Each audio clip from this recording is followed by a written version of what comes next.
السلام عليكم. انا هعرفك ازاي تركب البستم في السلندر، وهعرفك ترتيب الشنابر، وهعرفك يعني ازاي تبعده في السلندر.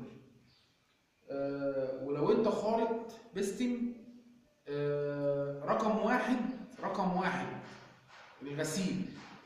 غسيل البستم بالشنابر بالسلندر، غسيل محترم للبنزين، غسيل كويس جدا. ليه؟ مكان الخرط بيبقى فيه زي رايش كده، بودره رفيعه كده، مش هتحسها حتى بايدك. ده مع الشغل لو من غير غسيل وركبت كده اي حاجه او غسيل اي كلام هيبهدل الدنيا. بص، اول حاجه ده البستم ماشي. الشمبر ده اللي تحت اللي هو الحصيره، الشمبر ده بتاع زيت، ده اسمه شمبر زيت ماشي.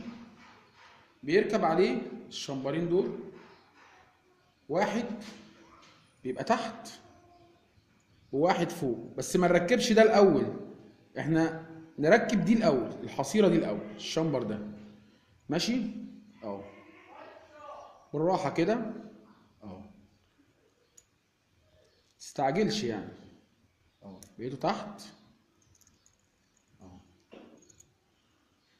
تمام اهو.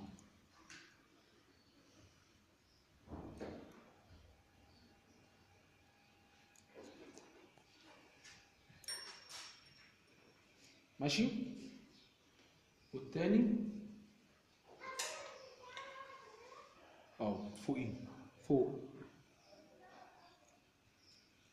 في نفس المكان، بس واحد فوق وواحد تحت اهو، تمام.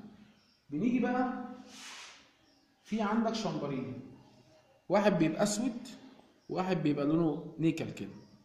الاسود ده بيبقى تحت هنا، بس في حاجه هو ليه عدله، يعني هو مش كده زي كده، لا هو ليه عدله. تعرفوا منين؟ الكتابه اللي هي مكتوب عليه دي، اللي هو بيبقى نوع البستم نفسه، او مثلا توب 1 توب 2. بص، الكتابه دي بتبقى فوق، يعني البستم اهو والكتابه من فوق. ليه؟ عشان دوت بيبقى ليه مسحه معينه، يعني يطلع كده ونازل، هو ليه مسحه معينه. لكن لو اتقلب كده وهو نازل هيجرح في السلندر نفسه، فاهمني؟ يبقى الاسود ده هيركب تحت والكتابه من فوق اهو، بنفس الشكل كده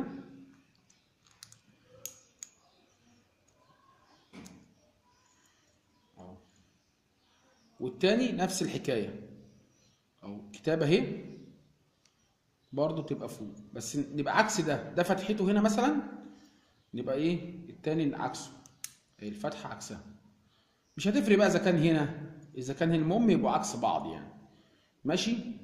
البستم ده بقى ليه عدله في التركيب، يعني هتلاقي مكتوب هنا ايه ان اي دي تبقى فوق.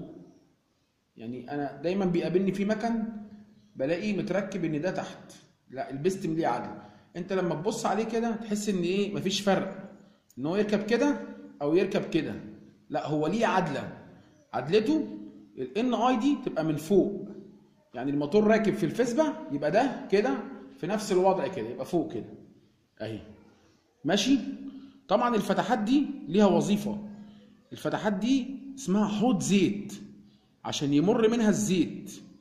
الفتحات المربعه ديت، في ناس طبعا كتير ما بتبقاش عندها المعلومات دي، بس يعني انا بفهمك الفكره. يعني ده تبقى فتحات عشان يمر منها الزيت ويخش على اللي هو الشمبر الحصيره ده، يبقى معبي زيت ماشي. اللي فوق ده صلب واللي تحتيه ده زهر.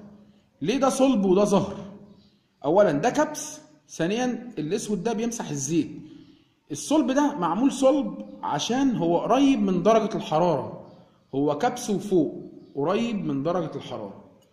أثناء التركيب بقى بنحط، طبعا هو بيبقى راكب كده، بنحط شوية زيت بسيط واخد بالك، وبنبدأ نحطه فين؟ في السلندر. هوريك ازاي.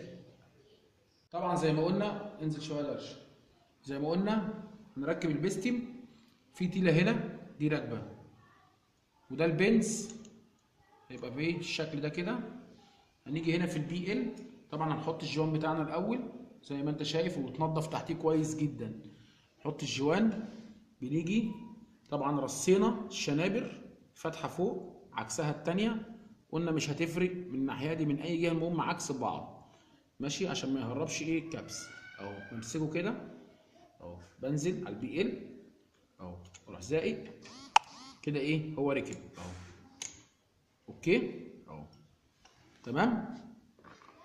بروح جايب التيله ديت اهي، ممكن بقى تمسكها ايه باي بنسه، يعني مثلا ما عندكش مثلا بنسه ميني زي كده، ممكن مثلا بنسه بوز، ممكن مفك رفيع صغير.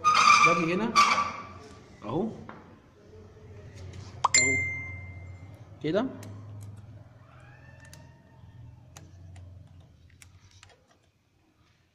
اهو، مع اللف كده ركب خلاص. انت سمعت الصوت ده، طرقعه بسيطه كده. بروح جايب السلندر، طبعا مركبين فيه السكس بلف، 6 بلف راكب ماشي. الشداد دوت طبعا انا ماسك الكتينه كده عشان ايه ما تقعش من تحت. هنبقى نعرفك تقسيم الكتينه ده، مش مشكله دلوقتي.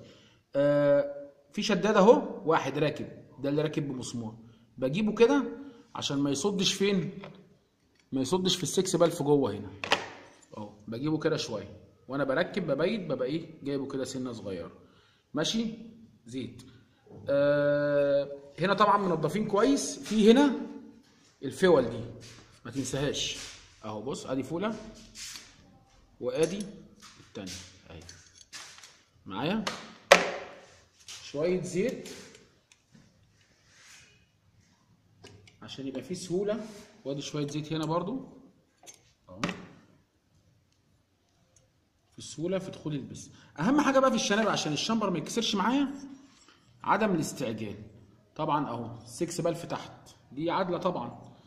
بناخد كتينه اهو كده ماسكينها طبعا بسلك رباط اهو، باجي ابيت كده اهو في الجوايط الاول اهو وبنزل اهو ماشي اهو. بروح ماسك كده، تعالى هنا، تعالى من هنا اهو. بص بالراحه كده اهو اهو. بص اهزه سنه بسيطه كده اهو. بص شايف سقط معايا اهو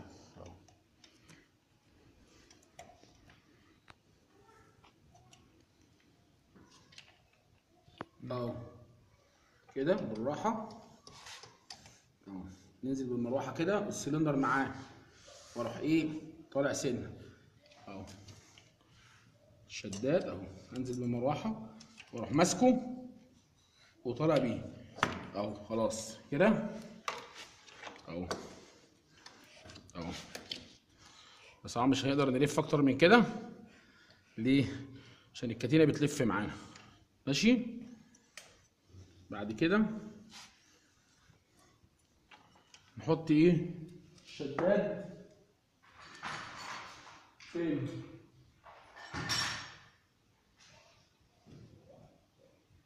الشداد اهو اهو. بص اهو الطويل ده من تحت اهو. بص اهو انتوا كده بات هنا، نعمله كده نتاكد انه بايت ايه في مكانه تحت. وبعد كده نجيب الجوان ده الصاج اهو، نروح حاطينه اهو.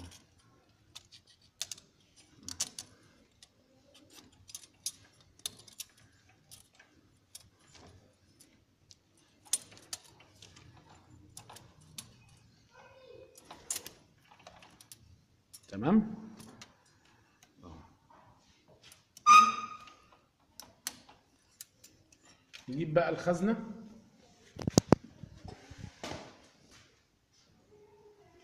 خزنه اهي برضو في فول اهي، بس عكس بعض. هو ليهم مكان، يعني الفوله تركب هنا ما تركبش هنا وما تركبش هنا، تركب هنا وهنا بس عكس بعض اهو. برضو اهو ماشيين كده معدين السلك، ونيجي كده اهو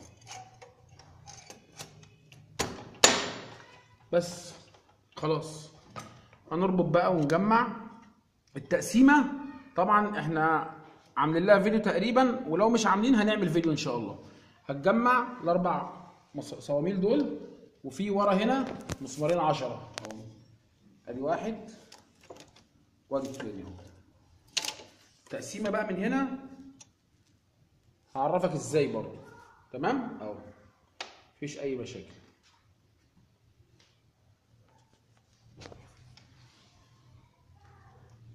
ايه، ربطنا الاربع صواميل تحتيهم الورد النحاس دي عشان تمنع ايه خروج الزيت، ماشي. طبعا انا ماسك الكتينه بايديا. هنا هنيجي في السكس بلف هنا اهو، تحت السكس بلف تحت اهو اهو، هنلف هندخل ده كده اهو، ونلفه ايه ناحيه اليمين عشان ايه نحرر، واخد بالك اهو، نربط كده لحد ما يقف لوحده. امين كده. نيجي بقى الناحيه الثانيه هنا الوضع التقسيمه بقى اهو، شايف ده في حيده هنا على الفيلوم اهي، يعني الحيده الصغيره دي، بص ريشه واحد ريشه اتنين قصاد الفحمايه، ريشه واحد ريشه اتنين قصاد الفحمايه. انا ماسك الكتينه الناحيه الثانيه مركبين الترس، اوريك بقى ايه اتجاهه. تعالى كده اهو، بص شايف اهو، شايف المسمار ده، مسمار الصليبه ده في خط اهو، او الخط ده شايفه يبقى قصاد المسمار اهو، واروح جاي مركبه كده اهو، بص اهي اهو. وهنا بص معايا في جلبه اهي، في جلبه اهي بتركب على العمود اهي، بص اهي، واروح جاي كده اهو، ليه مكان اهو، واخد بالك كده. طبعا انا ايه محرر اهو، يعني لامم السكس بلف، المفروض ده يرجع كده اهو، يرجع كده ماشي. هنرجعه ازاي؟ خليك زي ما انت اهو، اروح جاي مدي ايه لفه صغيره بس شمال اهو، لو تاخد بالك ان هو بيلم اهو، لفه صغيره شمال.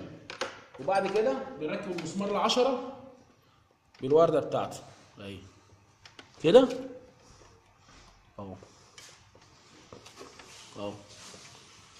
نمسك بقى المروحه من الناحيه الثانيه ونربط المسمار ده كويس جدا، وما ننساش الصاموله دي والصاموله دي، الصاموله دي والصاموله دي. بعد كده بنقفل الوش وتقفل بقى كالبلاتيرك وشكمانك ومفيش اي مشاكل، فاهمني؟ بس الموضوع سهل وبسيط جدا، مفيش اي حاجه، وفك وما تخافش، يعني ما تخافش، احنا معاك، يعني نادي الفيسبا معاك، هندعمك، اتصال، تليفون، ماسنجر، اي حاجه، اسال على الفيس، كلمنا، اي حد هيفيدك، يعني كل المجموعه هتفيدك. يلا سلام عليكم.